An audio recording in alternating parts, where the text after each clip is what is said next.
One of his advocacy, personality insights, and principled leadership for organizational growth. No other than Mr. Ron Cooper. Well, hello, Daniel. It is great to be with you and your audience, and let's be positive about everything. Definitely positive vibe. And thank you so much for sharing your knowledge and wisdom to the world. And today, Mr. Ron, let's talk about overcoming adversity. So, before that, can you please introduce more about yourself that I miss?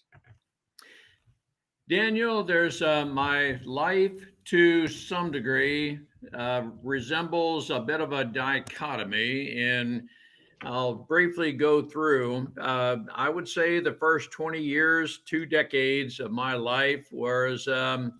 I was very uncertain of myself. I now, as I reflect back on my life, I know I had a very low, poor mental health. At the time, I used to think mental health, mental disability were synonymous, but I now know there is a difference between mental health and mental disability.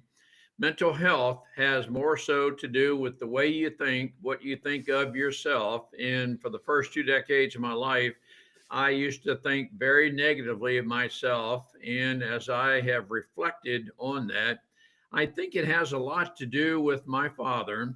And I'm not here to denigrate him in any way or fashion, but I remember several times in my life, he would say to me, "Well, I thought you knew, or you should have known."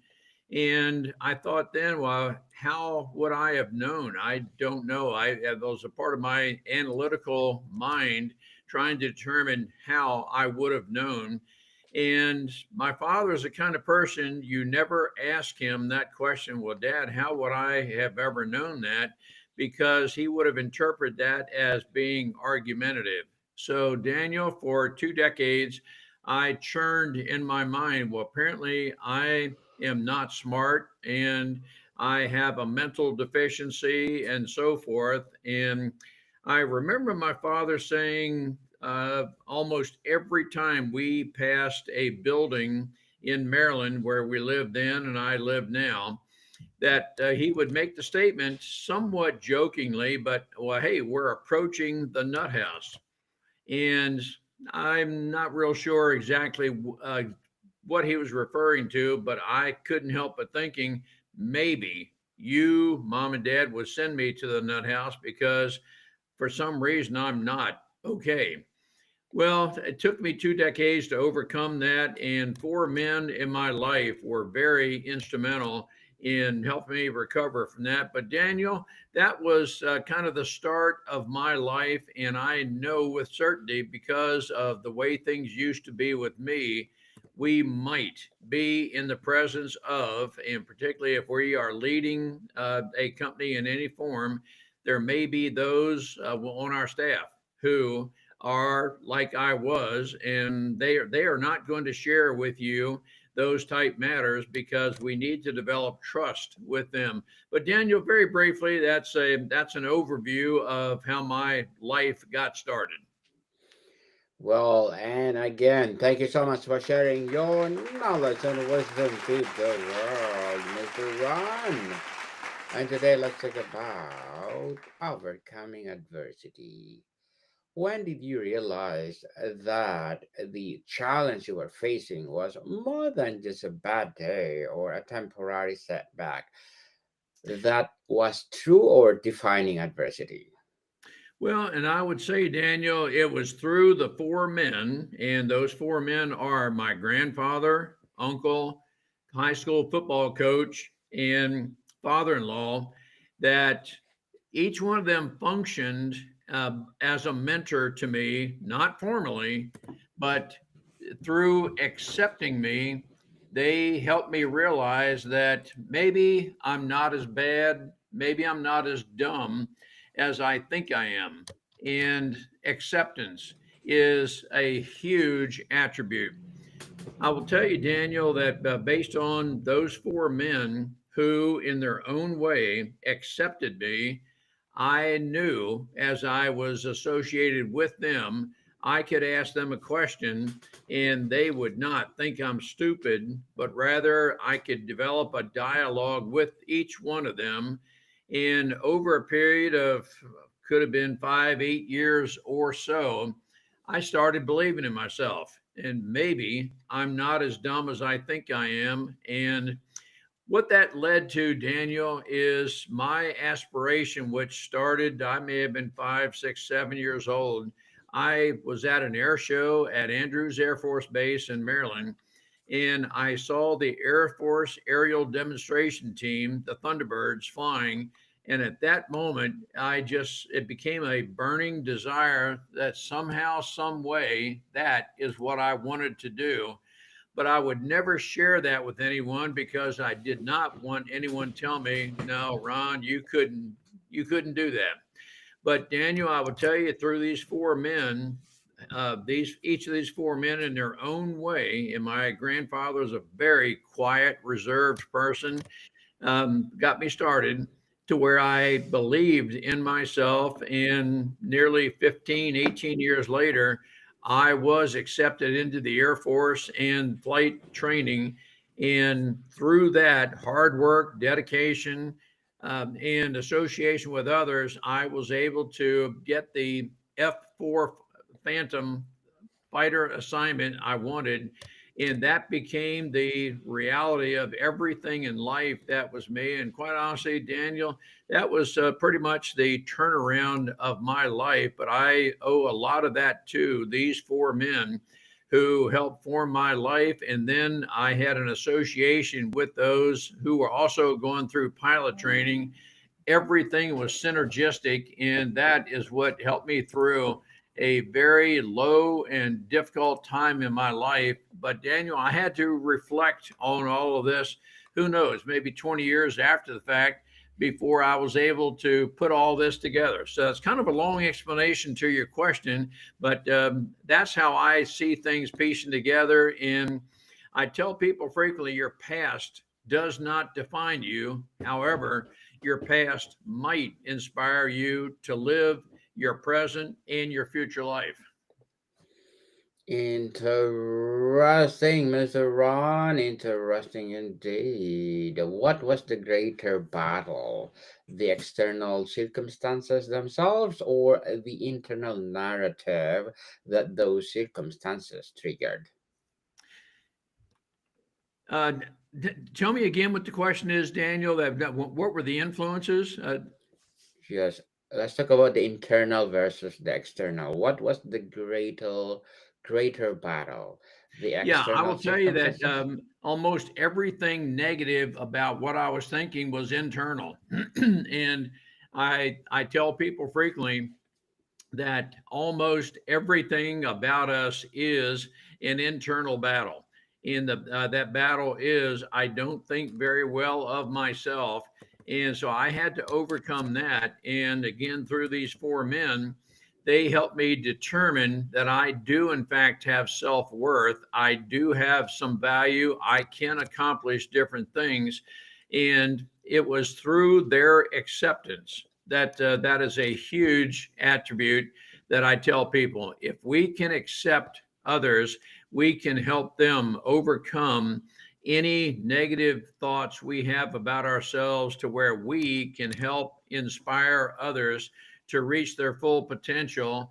And I credit these four men of helping me reach my potential to uh, reach the goal of wanting to be a fighter pilot. And that's how a lot of things came about. And Daniel, I speak on these things to help others help themselves, but help others overcome any negative thoughts and poor mental health that others may have. Mr. Ron, so tell us, how would you describe the person you were before this adversity and how is it different from who you are now? I would describe the person I was in the past as very, very quiet, reserved. I thought the best thing to do was to just remain silent because if I made a statement that might cause you to ask me why I said what I did, believe in what I did, I felt you would ridicule me for whatever response I gave you. So the best thing for me to do was to remain silent. And I literally could go almost 2 weeks without speaking to anyone. I would tell you that many in my high school class would right now would tell you if they were here, they don't know a lot about me because I was so quiet in high school. And what ended up happening, Daniel, and I jokingly tell people, because of these four men, I now have a hopefully a healthy self-image. I feel very free to ask you and anyone questions because I am a self-described now incurably curious kind of person. In an early life, I would never ask you a question because, again, that would seem to indicate I'm stupid. Now I know there's a big, big difference between ignorant. I just don't know. And Daniel, if you do know, I would hope you would share information with me. I certainly want to share information with you. And through this, we can all benefit from each other. But in the early age, one of the big, big differences was I was totally silent, but now I am a lot more talkative. I can tell you, Daniel, if I was now what I was then, I would not have the confidence to even be with you right now. So I jokingly tell people I'm making up for lost time. Yes, and congratulations for making the lost time, Mr. Ron. In the darkest moment, what was the first tiny, seemingly insignificant action you took that made you feel silver of a control of hope? Well, and I think, Daniel, as I think back on life, I had a lot of negative thoughts. I did some pretty stupid things, but I'm going to answer your question from the context of leadership in an organization that many of us with poor mental health do not feel comfortable discussing whatever it is that's bothering us with other people. We must trust you. We as leaders must be willing to develop trust with other people, which means I pledge I will never consciously denigrate you, Daniel, or anyone within my presence. I do want to advance you to help you become your greatest potential. And if there is any way I can help inspire you to overcome anything in the past, I want to be very aware of some of, I use the term frequently, data points that might indicate you're not performing at your fullest potential because, and you may be silent about some things, you may not feel real talkative, any number of these things. And I want to respect your personality. You may be a reserved person, you may be more outgoing, but I want to try to be very aware and adapt to your personality, your style, such that we can develop a very connected relationship. One thing I do know, Daniel, I've learned through life, there is a continuum between that which happens at home. If things are going well at home, there's a reasonable chance you'll come to work happy. If I have a good culture at work, there's a reasonable chance I could send you home happy, but the reverse happens as well. And so I do know there's a continuum between home and work. I want to help leaders do everything we can to establish a very positive environment at home. In the context of leadership, I will never intrude on your home life. I just want you to know I'm always available to help you overcome any challenges you may have at home, because again, I know of that continuum between home and work. And I want to help you at work to perform at your maximum potential. Again, Daniel, somewhat of a long answer to your question, but those are just some of the things that I recognized in my early life. And as leaders, we need to recognize some of those potential indicators in those within our circle of influence. Was there a specific phrase, question, or belief you repeated to yourself to get through the toughest days, Mr. Okay, Ron? tell me that again, but the path to what? Was there a specific phrase, question, or belief you repeated to yourself to get through to the toughest days? All right. Um, I would say, Daniel, and I hope I'm answering your question correctly, but in developing a relationship with people, and it's through connected relationships, we can help people overcome anything of the past. But in developing a connected relationship, that's what we are, that's how we refer to it, that we develop trust, loyalty, and Daniel, it's a matter of having honest conversation with each other. I frequently refer to a term that I use, and I call it being appropriately vulnerable. I do not want to focus on my past, but I don't mind telling you or anyone what my past used to be, that I have overcome virtually everything of the past of what it used to be. But I want people to know that I too have experienced different things in life.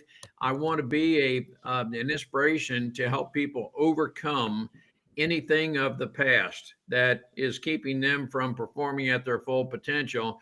But again, Daniel, that definitely relates to trust, and we have to, and through that trust, we can develop loyalty. One of the things that I know with certainty, and statistics prove it, people stay with or leave an organization primarily because of people, less so because of income.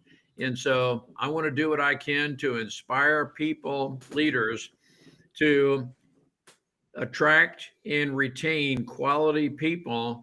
And we can do that when we have the right culture where we're building each other and we edify each other. We do not look for fault, and we certainly never denigrate each other, but rather we have a culture where we are willing to share information with each other and help advance each other. When we choose to work together as a team, and that's one of the things I emphasize based on my 22 years of Air Force military experience.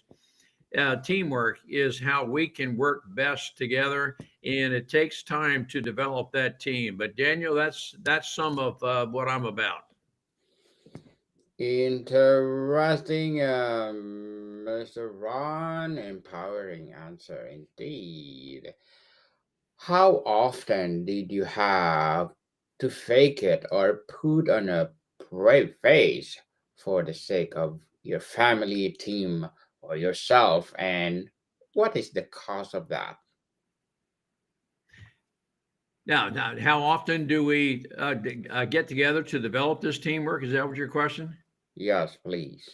Well, and Daniel, it's an ongoing process. I would say that you're always developing the strength of a team throughout life. For me personally, learning is a lifelong journey, and every day is an opportunity to develop teamwork, connected relationships. And I, one of the things I like to do is I do not believe in annual performance reports. Rather, I want to talk to people, and I want for those to know in as close to real time as possible whenever they are when they have done good things. I want to compliment people right then. And when I acknowledge what a person has done in near real time, that helps strengthen their performance. Now, when I recognize them, I want to be as specific as I can. And this might be something like, Daniel, I really applaud you for the conversation you had with your teammate, that was a very edifying conversation you had. I don't want, and with that, I want that to occur maybe within a couple of days of when that conversation occurred. You know exactly what I'm referring to. And I want to emphasize the attribute, the trait that you demonstrated that made that such a notable positive event. When we do that and we're not placating, we're not patronizing anyone, but when we speak that way and people know it, we're speaking from the heart. People will know that we are genuine in everything we're saying, and that's one way that we build connected relationships, a team where I recognize the talents and traits you have that are helping build our team to even greater depths, the greater advancements. But it's all of that together, Daniel. And I would say in that context, and I'll bring this part of your question in, but I do encourage people to fail, and that is innovative thinking is not not every innovative thought is going to result in the intended result. We are going to fail, and so I encourage failings, and through that we can each learn from anything that came up short of the desired goal. But Daniel, those are the kind of things that are, I know, are attributes that help us work together as a very effective team. Effective team. So, Mr. Ron, what is a common piece of adversity advice that you found to be unhelpful for even damaging?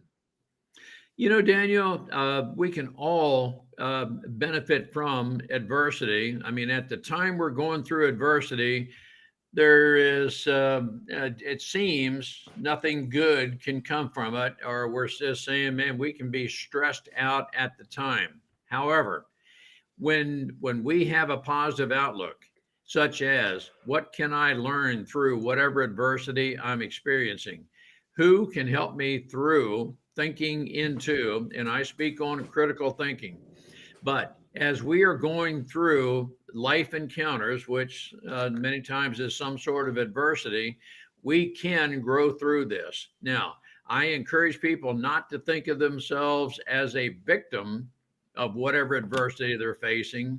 Rather, what opportunity might there exist? What can I learn from and through whatever adversity I'm facing?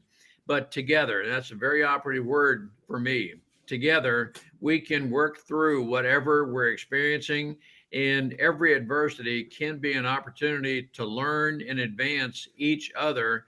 And when we make something positive, a positive venture out of an adversity, we will gain from that. So that's the outlook I have on that, Daniel. Mr. Ron, tell us what are your short term and long term goals as a personality, insight, and principal leadership? Yes, long term goals are we want to advance others and help them to achieve their strategic goals. I will tell you a near term objective, Daniel. Right now, we appear to be in various people, various parts of our country, our globe. We are experiencing various forms of adversity in that there some people are seem to have lost or maybe even no longer want to be able to have a civil debate, civil discourse. Some people are immediately triggered to some form of retribution. What I feel a calling to do is to inspire as much as I can civil discourse, even when I and Daniel, just supposing, even if you and I radically disagreed on some topic, we can discuss it, the topic intellectually. We will not become emotional over it, but I want to learn what you think, why you think the way you do, so that we can have a very effective relationship. But there's some people who seem to be seeking retribution. So that is somewhat of a near term goal, but uh, uh, bringing about teamwork in our companies, in our homes, are a lot of what I am helping people work toward, because I know we have some fractured families. We have some businesses who have high turnover rates, and it's principally because of people not being able to get along with each other. So that is some of our long-term goals that we're working toward. Good luck to your goals, Mr. Ron, and tell us what will be your piece of advice for those people out there who want to be like you. I would hope that, well, okay, I want to earn people's trust such that if I, through this conversation, and if you are experiencing high turnover rates, if you are not at a point where you feel your staff members, your family are working together as an integral team, let's get together. Let's discuss what are some of the root problems that may be keeping you from achieving those the things that you want. And together, I can help to craft a program that will help you through your family, your company, achieve the longer strategic goals you are working toward. I can do that through half day, full day training sessions. It is a matter of learning and adapting to different personality styles so we know best how to communicate with each other.